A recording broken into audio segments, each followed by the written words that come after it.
Maybe I'm alive, but I think I lost it. Said that I was fine, said it from the coffin. Remember how I died when you started walking. That's my life, that's my life. I'll put up a fight, taking out my earrings. Don't you know the vibe? Don't you know the feeling? And you spend the night, catch me on your ceiling. That's your price, that's your price. Well, lady, running down to सम्मानित मंच, प्रबुद्ध देवियों सज्जनों, इतने सारगर्भित उद्गार के बाद कुछ भी कहना जो है वो मुश्किल होता है।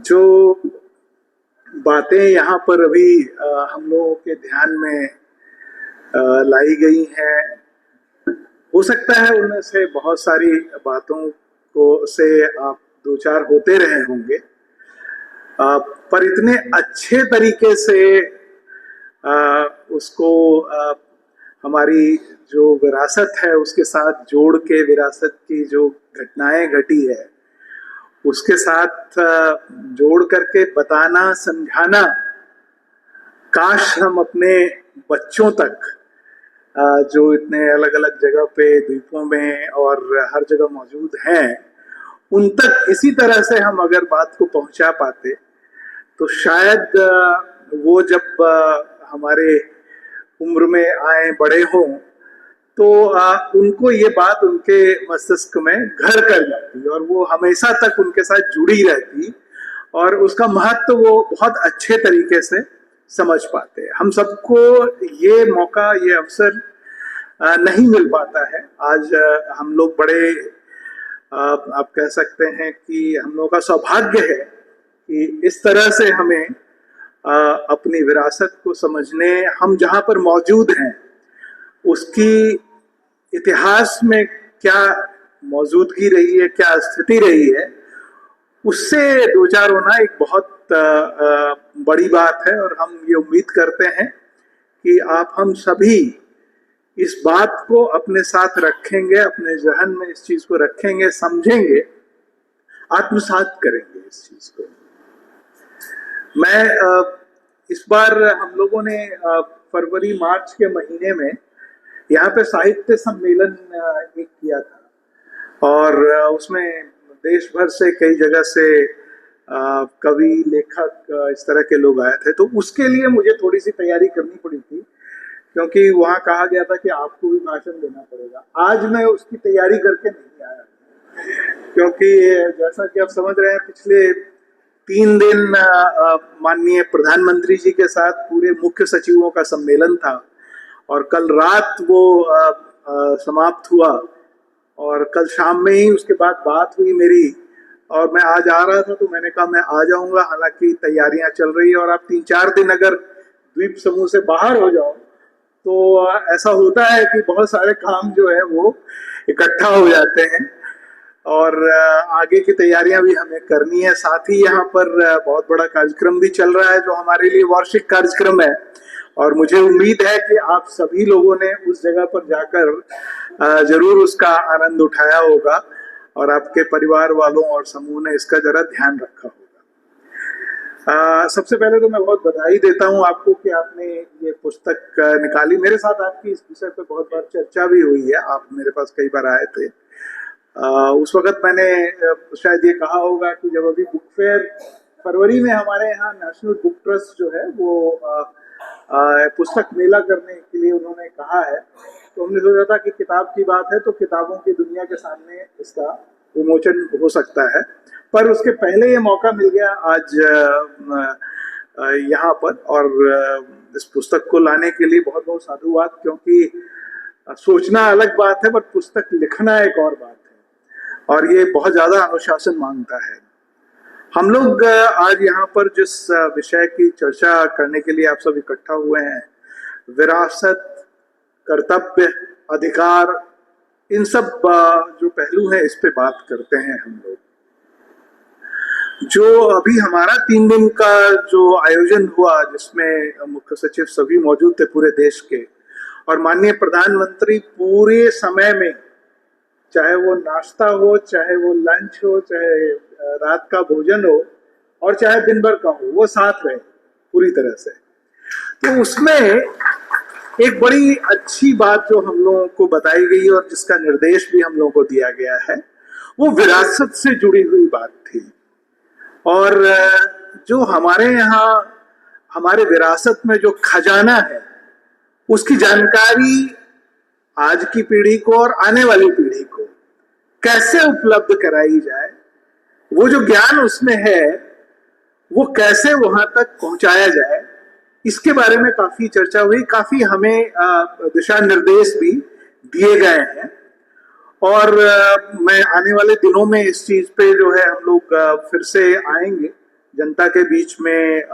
जो हमारे प्रबुद्ध समाज है, जैसे चिन्मय मिशन जिस ढंग से कार्यक्रम करता है, कि कैसे इस पूरे मुहिम के साथ आप जुड़ सकते हैं और इससे हमारी जो विरासत है वो समृद्ध होगी और वो इस तरह से उपलब्ध कराई जाए जिससे कि आने वाली पीढ़ी न सिर्फ यहाँ पर बल्कि दुनिया में कहीं भी वो है वो समझ सके, वो उसको उस तक उसकी पहुंच हो सके। मैं आपको कुछ छोटी मोटी चीजें जो है जो मेरी जानकारी में है वो मैं बताना चाहूंगा इससे जुड़ी हुई। एक बड़ी अच्छी बात जो बड़े आसान तरीके से जो समझा दी गई अभी, कि रामायण जो है वो कर्तव्य का ग्रंथ है और महाभारत जो है अधिकार का ग्रंथ है। हम सब जानते हैं कि रामायण जो है वो त्रेता युग की रचना है, उसके बारे में कहानी है, और ये उसके बाद के द्वापर युग की कहानी जो है महाभारत के रूप में है। कर्तव्य पहले आता है, अधिकार बाद में आता है। तो ये एक बड़ा क्रम है जो हम सब लोगों को समझना चाहिए और जो विरासत से हमें मिला है कि पहले कर्तव्य करो, उसके बाद जो है आपके अधिकार की बात होगी। गीता में बाद में जो हम सब लोगों में बड़ा प्रचलित है, कर्मण्येवाधिकारस्ते मा फलेषु कदाचन, ये बड़ा प्रसिद्ध सी शुक्ति है जो हम सब लोगों को मौजूद है, मालूम है। तो कर्तव्य और अधिकार के बीच का जो संबंध है ये विरासत से ही हम सब लोगों के पास मौजूद है। जहां तक का जो घटना बताई गई कि कैसे पुल बनाने की बात हुई, मैं थोड़ा सा इस पे अनुसंधान कर रहा था तो मुझे 1877 की एक ब्रिटिश जर्नल जो है, British Ireland journal of anthropology एक मिली और उसमें इस घटना का विवरण है।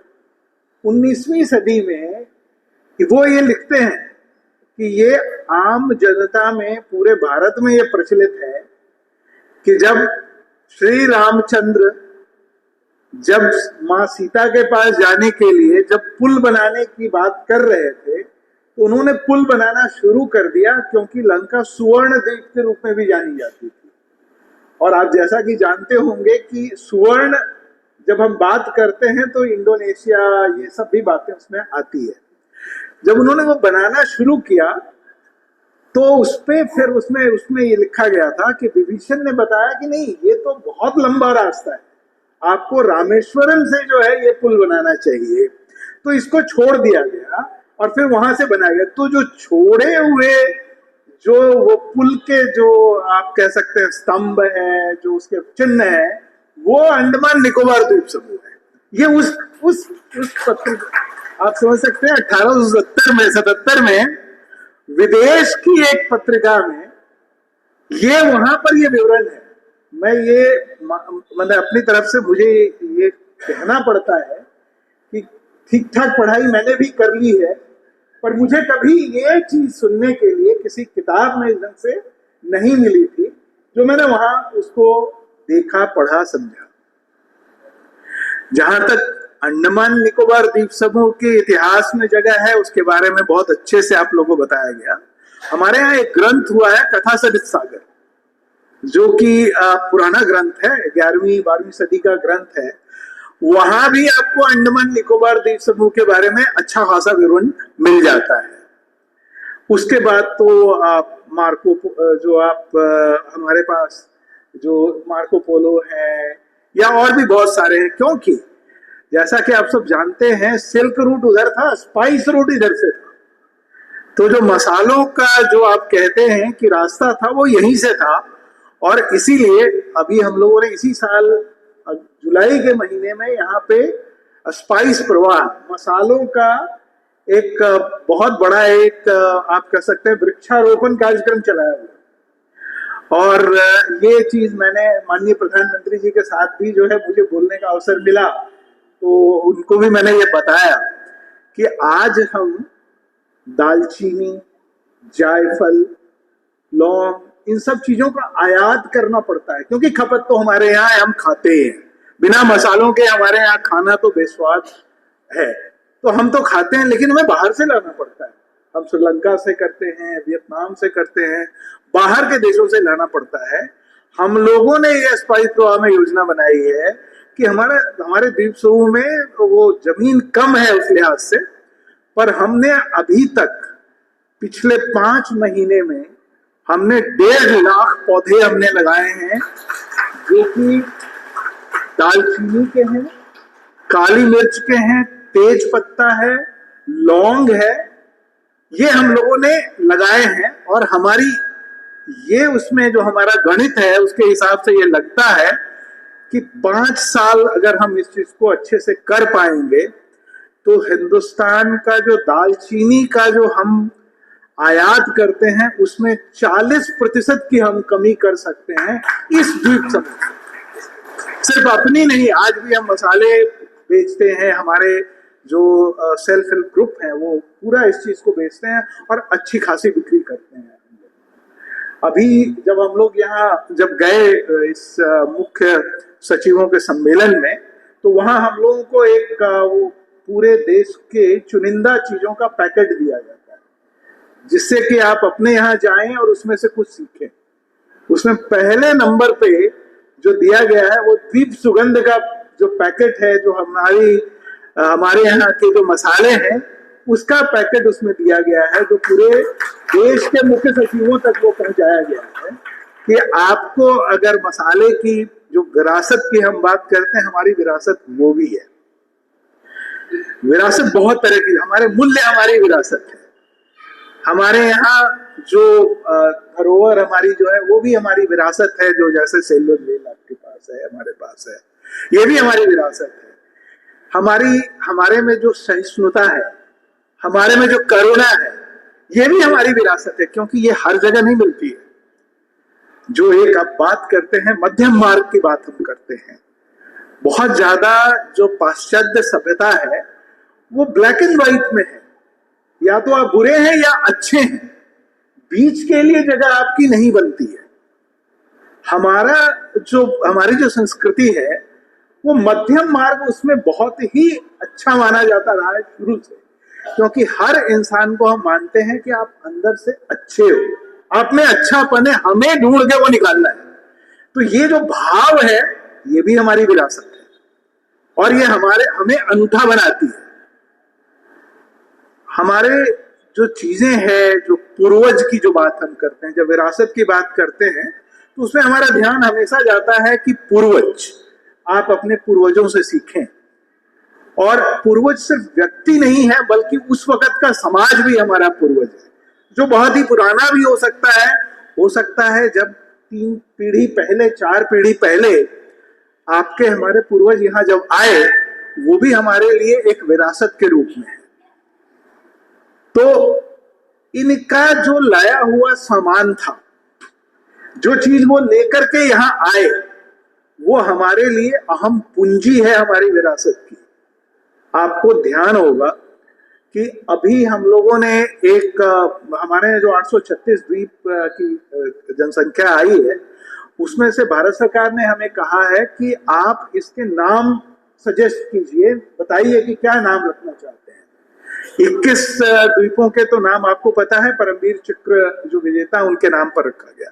हम लोगों ने अभी इसके लिए विज्ञापन निकाला हुआ है और आम जनता, आप सब लोगों से पूछा हुआ है कि आप क्या नाम बताना चाहते हैं। तो ऐसा नहीं है कि प्रशासन अपनी तरफ से कोई नाम आपको थोपना चाहेगा, पर आप क्या समझते हैं, आप उस प्रक्रिया के हिस्सा बने और इसीलिए हम लोगों ने वो आप लोगों से पूछा हुआ है। मेरा अनुरोध है कि अगर आपने नाम नहीं अभी तक सजेस्ट किए हैं, भेजे हैं, कृपया इसको करें, क्योंकि इस पर हमें बार बार कहा जा रहा है कि आप जल्दी से भारत सरकार को बताएं।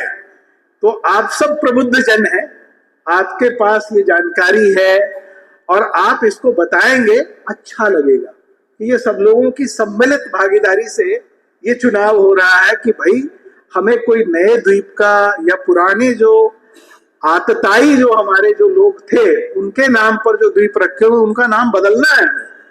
तो ये भी हमारे जो माननीय प्रधानमंत्री जी ने पंच प्राण का जो एक मंत्र दिया हुआ है, उसमें से एक बहुत बड़ा मंत्र है गुलामी की मानसिकता से छुटकारा पाना। विरासत का भी एक मंत्र है इसमें।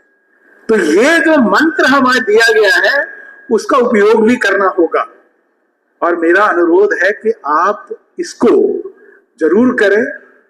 आपके द्वारा सुझाए गए नामों पर विचार होगा, उसकी एक समिति बनी हुई है जिसमें सरकारी लोग ही सिर्फ नहीं हैं बल्कि प्रबुद्ध लोग भी उसमें सम्मिलित हैं, और फिर उस पर भारत सरकार में भी विचार होगा।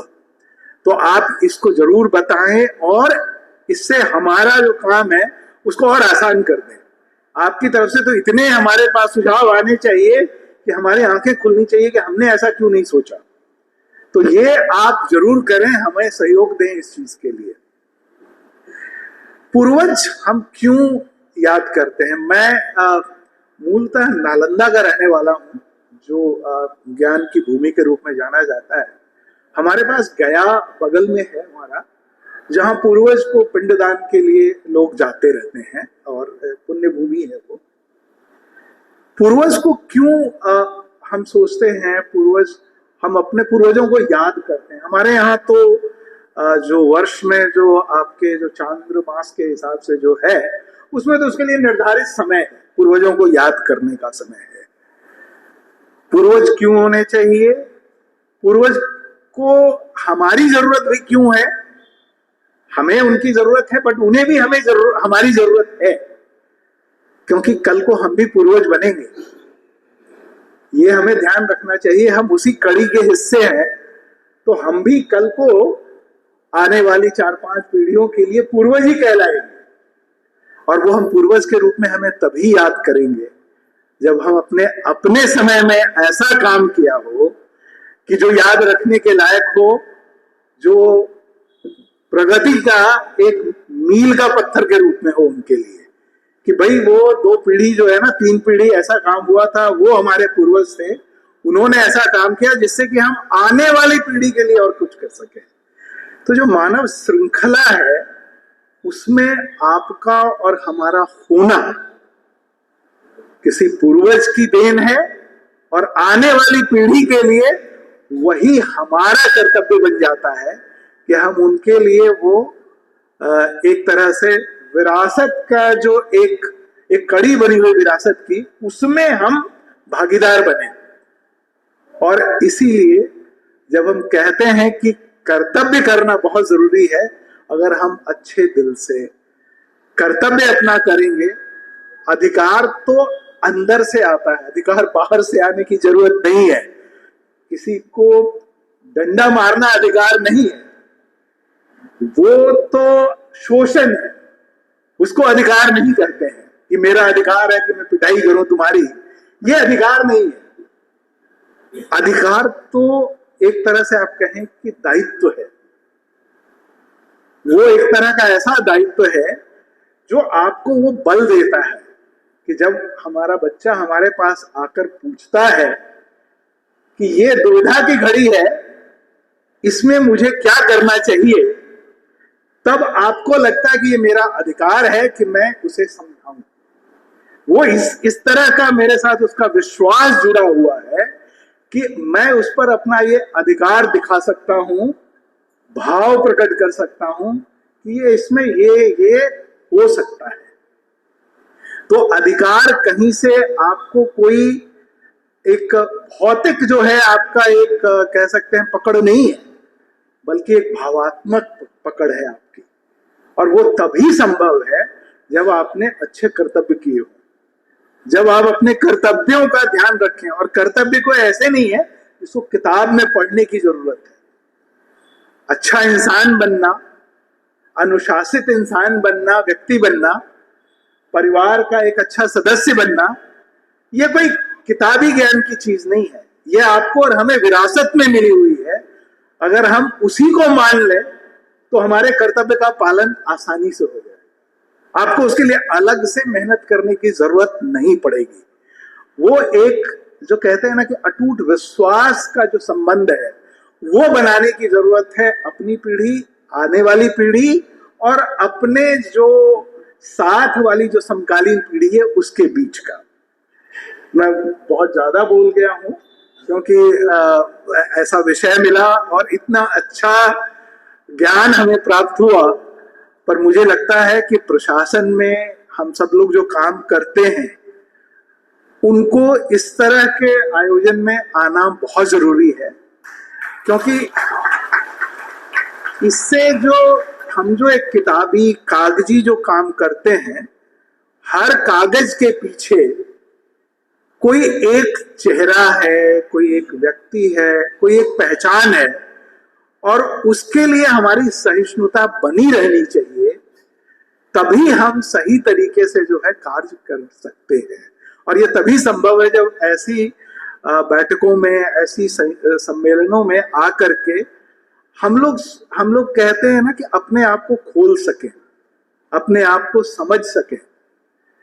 तो मैं आप सब लोगों का बहुत बहुत आभार प्रकट करता हूं कि मुझे मौका दिया कि इसमें आकर के आप लोगों के बीच में न सिर्फ ज्ञान हासिल कर सकूं, बल्कि जो कुछ मेरे विचार हैं वो मैं आपके साथ शेयर कर सकूं, बांट सकूं। और ये उम्मीद करता हूं मैं कि जैसा कि मैंने कहा कि माननीय प्रधानमंत्री जी का जो निर्देश है कि हम कैसे अपने विरासत को संजोएं, तो मैं इस मंच से आप लोगों से आग्रह करना चाहूंगा कि आप अपने साथ, आपके पहले की पीढ़ी के जो बुजुर्गों ने जो चीजें लाई हो अपने साथ, उनको आप ढूंढिए, इकट्ठा कीजिए। हम उनको डिजिटाइज करने की पूरी व्यवस्था करेंगे, जिससे कि आने वाली पीढ़ी को वो जानकारी बची रहे, बनी रहे। क्योंकि हर चीज सिर्फ मौखिक रखने से थोड़ा सा उसमें बहुत ज्यादा ऐसा होता है ना कि बहुत ज्यादा श्लेष का भाव भी आ जाता है। तो वो फिर बाद में लोग मानते नहीं, ये तो जो है ना मौखिक ज्ञान है। हमारे यहाँ हालांकि हम मौखिक ज्ञान के ही लोग हैं और उसी संबल से हमारा पूरा समाज चलता आया है, और मुझे लगता है कि वो बेहतर भी है। पर फिर भी आधुनिक समय की जो पहचान है उसमें जरूरत है कि हम ऐसी चीजों को जरूर वहां पर रखें, संजोएं, और आने वाली पीढ़ियों के लिए हम एक तरह से ये एक उस रूप में भी छोड़े कि जो उनके लिए आगे संबल का काम कर सके। तो मैं आप लोगों के माध्यम से ये सबको ये बताना चाहता हूं कि इस कार्य में आप प्रशासन का सहयोग करें। जहां आपको सहायता की जरूरत हमसे होगी, हम जरूर सहायता करेंगे। और हमारे पास एक नेशनल, हमारा एक आर्काइव का हमारा एक बड़ा अच्छा ऑफिस है हमारे पास, जिसमें हम डिजिटाइजेशन भी हम कर रहे हैं पुराने रिकॉर्ड्स का। तो अंडमान निकोबार से जुड़ी हुई यहाँ पर जितनी उपलब्ध चीजें हैं उनको हम संजो कर रखना चाहते हैं, और उसके सहारे हम आगे की बात सोचना चाहते हैं। उसको भी हम अपने आगे की जो योजनाएं हैं या जो बात करना चाहते हैं उससे सीख मिलती है। इतिहास हमारे लिए भविष्य का रास्ता ढूंढने का मौका देती है, और हम उसी रास्ते पे चलना चाहते हैं। धन्यवाद। जय हिंद।